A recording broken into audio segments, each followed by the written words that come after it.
ഒരുപാട് പേര് പല പ്രയാസങ്ങൾ കൊണ്ട് വിഷമിക്കുന്നവരുണ്ട്.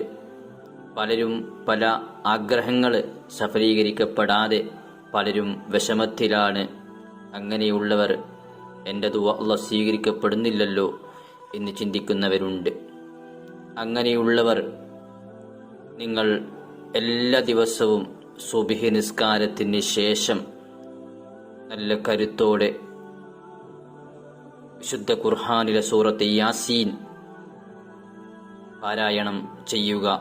എന്നിട്ട് അല്ലാഹുവിനോട് ദുആ ചെയ്താൽ ആ ദുആ നിങ്ങൾ ആവശ്യങ്ങൾ എന്തൊക്കെയുണ്ട്, ആവശ്യങ്ങൾ ഹലാലായ എന്താവശ്യമുണ്ടോ ആവശ്യങ്ങളൊക്കെ അല്ലാഹുവിനോട് ചോദിച്ച് ദുആ ചെയ്യുക.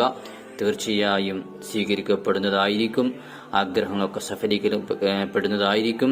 അല്ലാഹു സുബ്ഹാനഹു തആല എല്ലാവരുടെ എല്ലാ ആഗ്രഹങ്ങളും എല്ലാ മോഹങ്ങളും അല്ലാഹു സാധിപ്പിച്ചു തരട്ടെ. ആമീൻ യാ റബ്ബൽ ആലമീൻ.